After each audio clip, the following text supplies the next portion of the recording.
Assalamualaikum warahmatullahi wabarakatuh. Waalaikumsalam warahmatullahi wabarakatuh. Semangat pagi. Pagi-pagi semangat, yes. Bagaimana kabar hari ini? Alhamdulillah luar biasa, yes. Sebelum kita berdoa, alangkah baiknya coba dicek rapihannya dan lihat sampah di sebelah di bawahnya ada tidak, dan bisa tempat duduknya masing-masing, ya.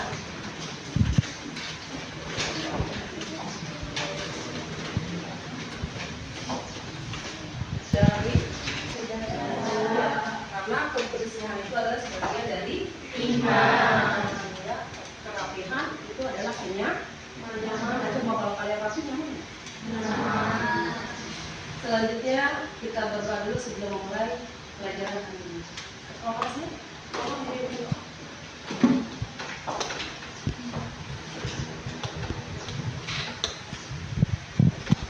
Mari teman-teman, sebelum mulai kita berdoa menurut agama dan kepercayaan masing-masing. Doa dimulai.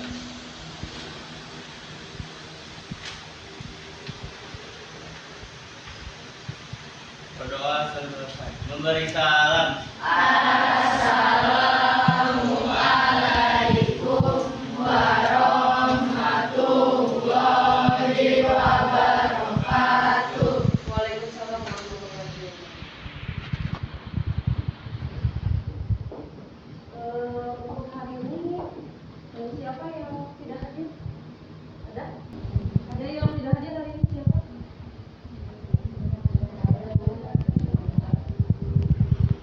Gak ada? Ya, alhamdulillah ya, hadir semua. Minggu lalu kita sudah mempelajari tentang apa? Sistem pernapasan. Nah, ada juga tujuan dalam pembelajaran yang ingin dicapai oleh kalian. Nah, yang pertama,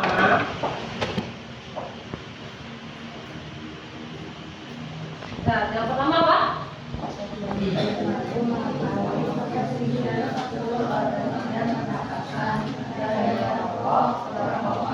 Serta penyakit-penyakit akibat merokok dengan benar. Yang kedua, Peserta didik mampu mendeskripsikan proses manusia bernapas dan proses pertukaran gas dengan benar. yang ketiga, Peserta didik mampu menganalisa grafik mengenai kandungan karbon monoksida dalam darah merokok dengan benar. nah ini adalah tujuan pembelajaran yang ingin dicapai. Nah, sekarang ibu mau tanya, apa sih itu bernafas? Sistem pernapasan pada manusia itu adalah sistem pertukaran oksigen dengan karbon dioksida. Ya. Apa bahaya dari merokok?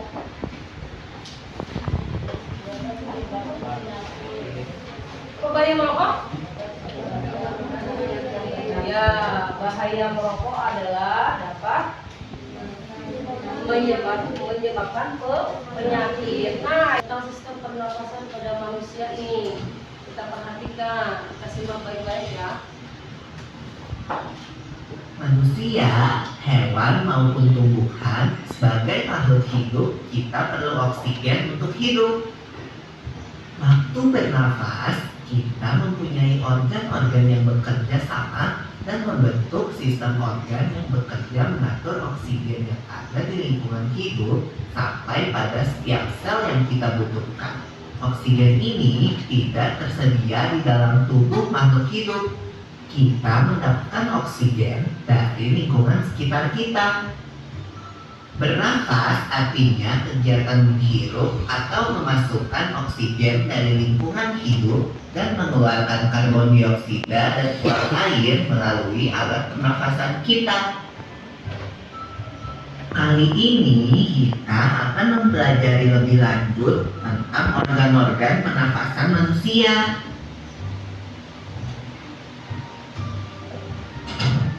Lula, kamu tahu nggak kalau alat pernapasan kita terdiri atas hidung, pangkal tenggorok atau laring, batang tenggorok atau trakea, cabang batang tenggorok atau bronkus, dan paru-paru. Iya, Pipo. Melalui lubang hidung, udara mendapatkan jalan keluar dan masuk ke dalam tubuh kita. Tapi selain itu, udara juga dapat keluar masuk melalui mulut loh. Namun, jika kita bernafas menggunakan hidung, akan lebih baik loh, Pipo. Karena terdapat lendir dan rambut-rambut halus. Rambut-rambut halus ini berfungsi untuk menyerap udara yang mengandung debu, kotoran, dan kuman penyakit. Benar sekali Lula, selaput lendir berfungsi untuk mengatur suhu udara yang akan masuk ke paru-paru dan mengatur kelembapan udara agar sesuai dengan kelembapan tubuh. Hidung juga jalur yang langsung terhubung dengan alat pernapasan berikutnya, yaitu tenggorokan. Tenggorokan merupakan alat pernafasan manusia yang kedua. Pada tenggorokan terdapat laring atau pangkal tenggorok dan batang tenggorok atau trakea. Pada bagian dalam dinding batang tenggorok terdapat selaput lendir dan rambut-rambut halus yang selalu bergetar yang berfungsi menghalangi benda-benda asing yang akan masuk ke paru-paru. Well, Pipo, tahu gak kalau sistem pernafasan kita terdiri dari dua kan? Yaitu sistem pernafasan dada yang umum kita lakukan dan juga sistem pernafasan perut. Jelasin dong, Pipo, apa sih perbedaan detailnya? Pernafasan dada terjadi karena gerakan tulang rusuk oleh otot-otot antar rusuk.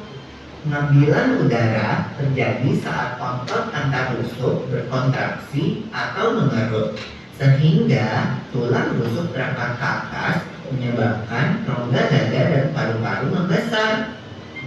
Oh begitu, berarti pengeluaran udara terjadi saat otot antar rusuk berelaksasi atau mengendur. Saat itu, tulang rusuk turun ke posisi semula, menyebabkan rongga dada dan paru-paru mengecil kan? Ya, benar sekali. Lalu menurut kamu bagaimana dengan pernafasan perut kita, Lula? Aku belum yakin banget sih, Pipo. Jelasin dong. Pernafasan perut terjadi karena gerakan otot diafragma, yaitu sekat yang membatasi antara rongga dada dan rongga perut. Pengambilan udara terjadi saat otot diafragma berkontraksi. Posisi diafragma mendatar menyebabkan rongga dada dan paru-paru membesar. Berarti pengeluaran udara terjadi saat otot diafragma berelaksasi. Posisi diafragma melengkung ke atas, lalu menyebabkan rongga dada dan paru-paru mengecil. You're right, Lula. Oke, ya. Itu ada pembahasan tentang sistem pernapasan. Sekarang Ibu tanya, tadi kan ada jenis-jenis pernapasan. Ada berapa tuh? Dua. Apa aja? Pernapasan dada, pernapasan perut. Pernapasan dada dan pernapasan perut. Nah, terus alat pernapasan yang pertama ada bagian hidung, ya kan? Nah, di bagian hidung tuh dapat apa saja sih?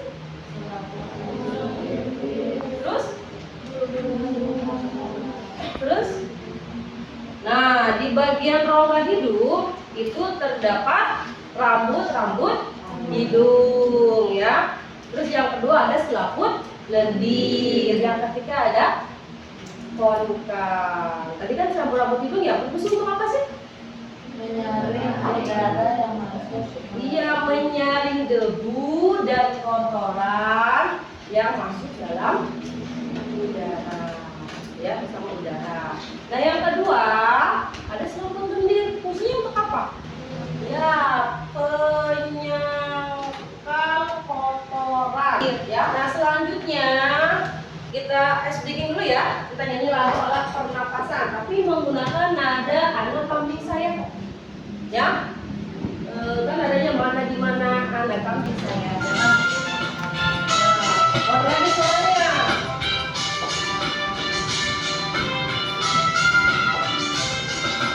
Ayo belajar sistem pernafasan, oksigen ke hidung, paring-paring trakea, lewati bronkus juga bronkiolus, sampai alveolus ditukar CO2. Hirup oksigen hei hei, hirup oksigen hei hei, hirup oksigen hembuskan CO2. Hirup oksigen hei hei, hirup oksigen hei hei, hirup oksigen hembuskan CO2.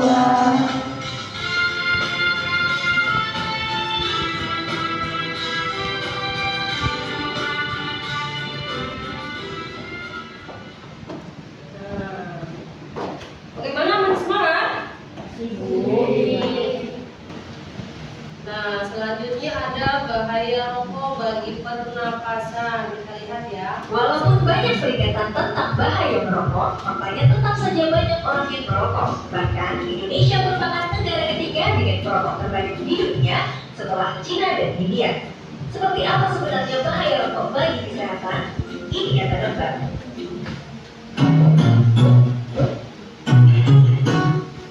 Pada satu batang rokok ada sekitar 600 bahan yang kalau dibakar bisa menghasilkan lebih dari 7.000 bahan kimia, di mana 69 diantaranya beracun dan bersifat karsinogenik atau menyebabkan kanker. Komponen dalam rokok dapat dibedakan dalam dua bentuk, fase gas dan fase tar atau fase partikulat. Fase gas adalah berbagai macam gas berbahaya yang dihasilkan oleh asap rokok, seperti karbon monoksida, benzena, formaldehida, hidrogen sianida.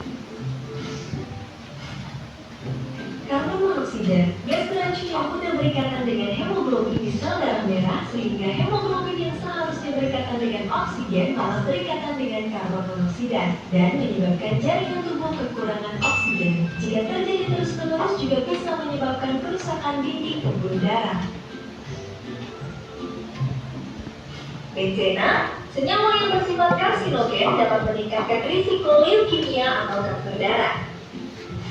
Formaldehida mengakibatkan iritasi pada mata, hidung, dan tenggorokan. Jika terus-menerus terpapar zat ini bisa mengakibatkan kanker. Hidrogen sianida, gas beracun yang dapat berdampak buruk pada jantung, sistem saraf, paru-paru, dan tiroid. Selanjutnya, fase tar atau fase partikulat, yaitu residu hasil pembakaran rokok. Tar bisa menempel di paru-paru dan dapat merusak silia atau rambut halus di paru-paru yang berfungsi membersihkan paru-paru dari dahak atau tikus sehingga meningkatkan risiko penyakit paru. Tar juga bisa menempel di rongga mulut, gigi, ujung jari, dan kuku perokok sehingga menyebabkan warna kuning. Tar juga mengandung berbagai senyawa kimia yang sebagian besar terdiri dari nikotin, logam berat seperti nikel, dan zat karsinogen yang berbahaya seperti TSNA, PAH, dan asam. Nikotin bekerja di otak merangsang meningkatnya hormon adrenalin dan dopamin yang menyebabkan perokok merasa senang, lebih fokus, dan konsentrasi. Ketika berhenti merokok, kedua hormon ini berkurang dan saat itu perokok akan mulai merasa cemas, uring-uringan, dan hilang konsentrasi sehingga menyebabkan kecanduan rokok. Itu hanya sebagian dari ribuan zat berbahaya pada rokok yang bukan hanya berdampak pada kesehatan si perokok, tapi juga mencemari udara yang benar dan berbahaya bagi kesehatan orang di sekitarnya. Jadi, lebih baik hindari merokok. Bagi yang tetap merokok, sebaiknya hindari merokok di kawasan tempat merokok, karena semua orang berhak memilih udara bebas dari asap rokok. Ini Adalah bahaya rokok bagi sistem pernapasan ya. Contohnya ibarat separuh-paruh kalian seperti air nih, kan seperti ini nih ya. Kita bakal bening ya, kita bening ya. Kalau misalkan botol ini diisi dengan air yang berwarna, kamu jadi warna apa? Sisanya. Kan kita buang nih ya, ada air berwarna ya. seperti teh, kopi misalnya kan ya, ini kan bening. Nah kalau kita udah buang, sini kita pakai dengan air yang berwarna, otomatis kan sisanya akan menempel di botol ini kan. Dan sama seperti rokok ya, awal hati paru-paru kalian kan bersih ya, lalu kalian isep rokoknya ya, kalian hembuskan asapnya ya, itu asap yang kalian hembuskan tidak keluar semua ya. Ada sebagian asap yang masuk ke dalam paru-paru yang tadinya paru-parunya bersih menjadi warna hitam ya. Berapa kali kalian menghisap rokok akan semakin berwarna paru-paru kalian ya. Itu adalah bahaya merokok. Nah dari sini apakah kalian masih ingin merokok? Ya, nah kan sudah dipelajari ya rokok. Nah sekarang kita bikin kelompok ya. Mendiskusikan kemarin. Yuk kita duduk per kelompok. Sudah dibagi. Disusun.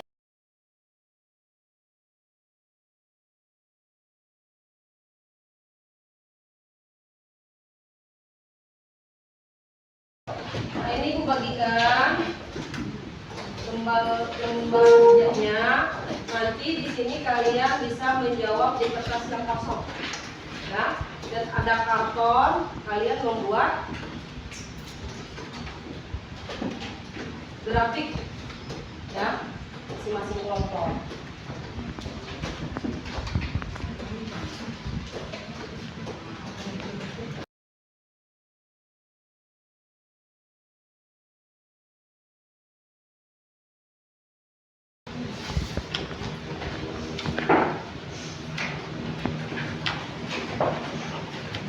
Ya, kalian gambar di yang warna kuningnya.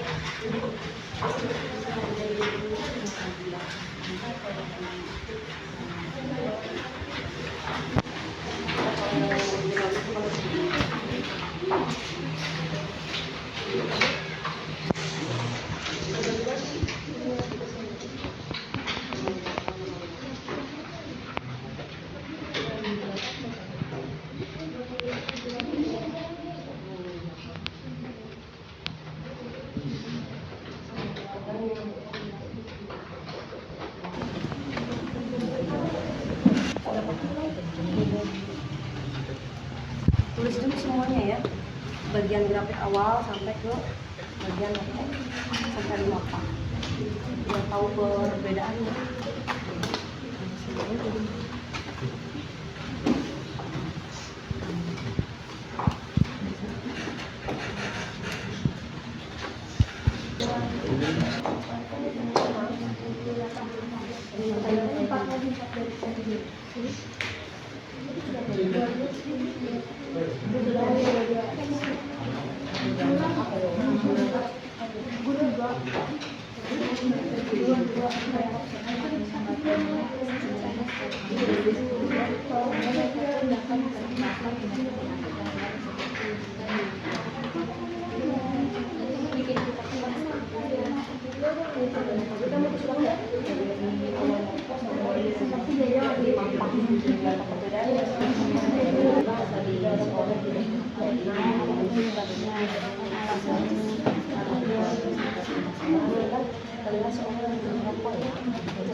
Ayo, udah belum?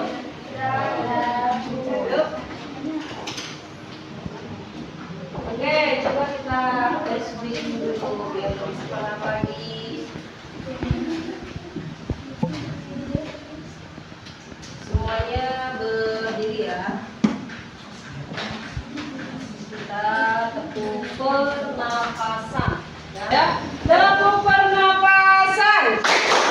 Hidung, faring, laring, trakea, bronkus, bronkeolus, alveolus. Oke, tepuk tangan semuanya. Oke, kalau sudah selesai dikumpulkan.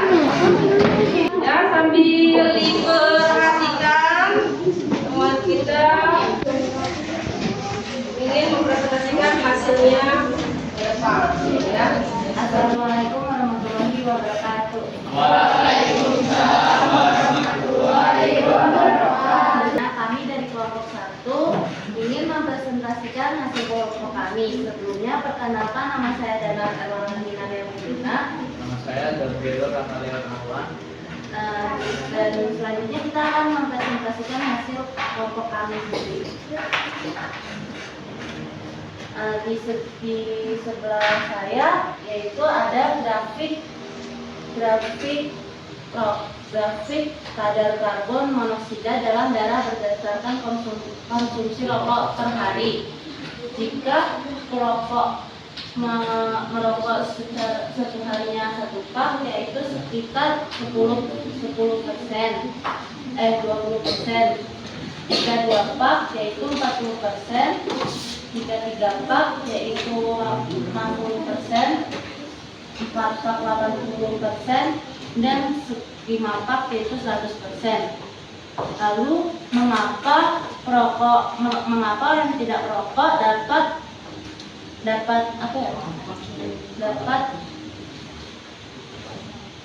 dapat memiliki kandungan karbon monoksida di dalam darahnya, karena mereka juga menghisap asap rokok dari orang yang merokok. Biasanya disebut perokok pasif. Mereka perokok pasif juga dapat terpapar penyakit yang dialami perokok aktif. Seorang pemuda berusia 14 tahun mempunyai kakek yang seorang perokok. Dia sudah memperingatkan kakeknya bahwa untuk berhenti merokok, tapi kakeknya tidak berhenti merokok. Lalu apa caranya? Memberitahu bahaya merokok bagi kesehatan dan dapat menyebabkan penyakit serius seperti TBC, kanker paru-paru, dan banyak lainnya. Mungkin itu saja yang dipresentasikan dari kelompok kami. Kurang lebihnya mohon maaf. Wassalamualaikum warahmatullahi wabarakatuh.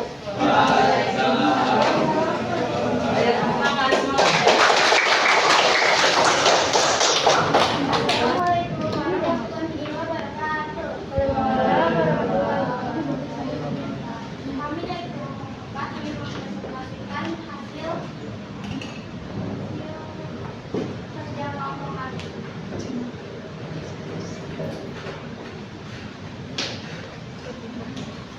Dengan grafik kadar karbon monoksida adalah dari berdasarkan konsumsi rokok berat.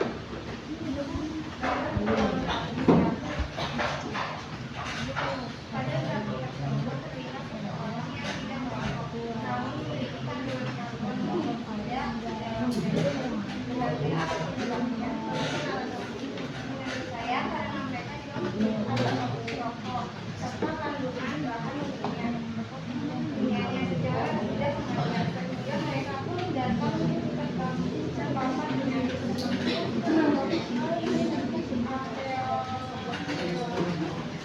kanker paru-paru dan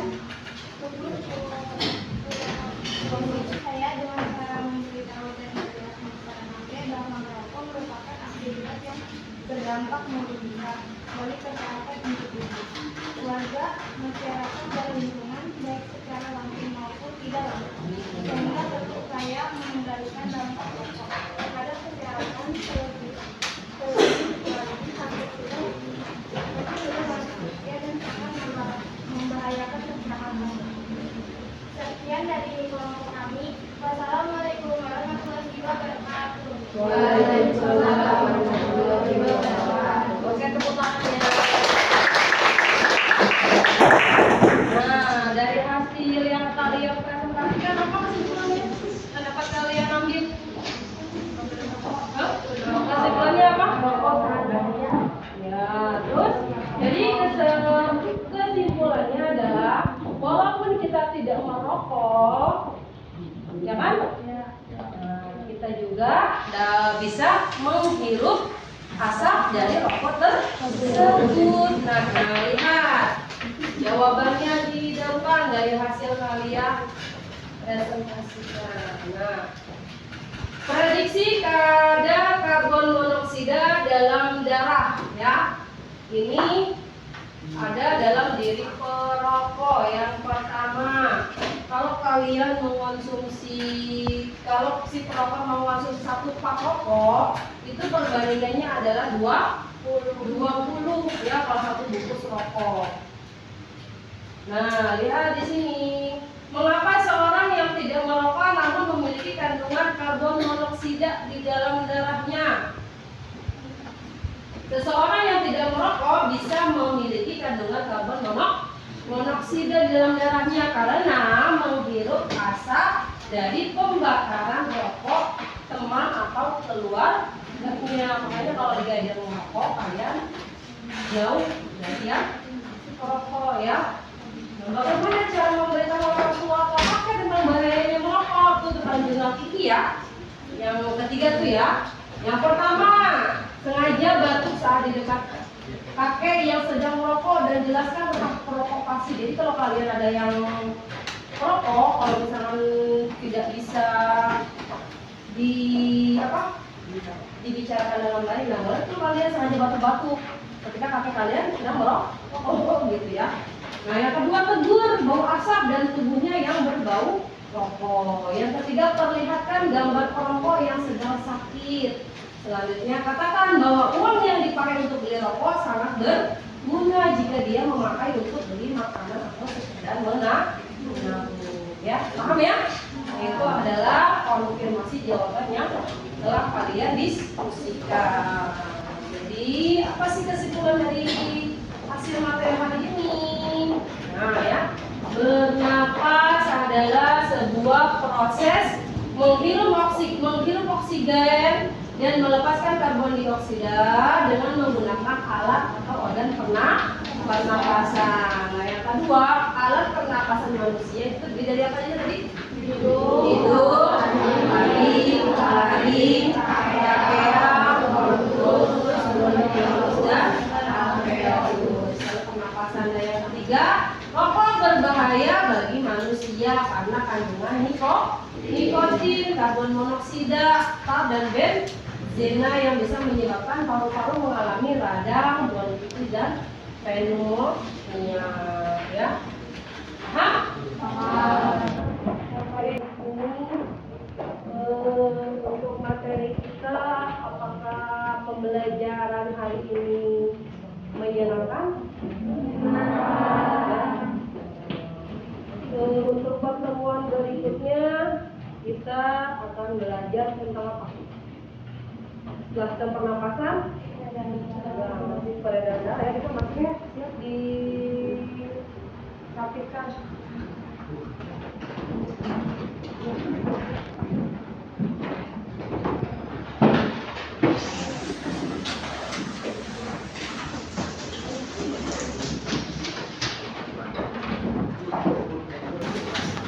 Oke. Cukup ya materi hari ini. Semoga apa yang kalian pelajari untuk hari ini bermanfaat semuanya ya, dan berkah untuk semuanya ya. Oke, disiapkan dulu berdoa sebelum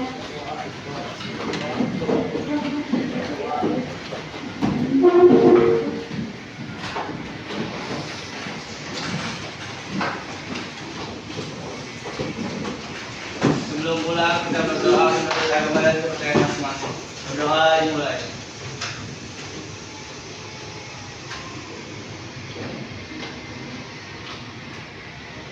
Berdoa selesai. Memberi salam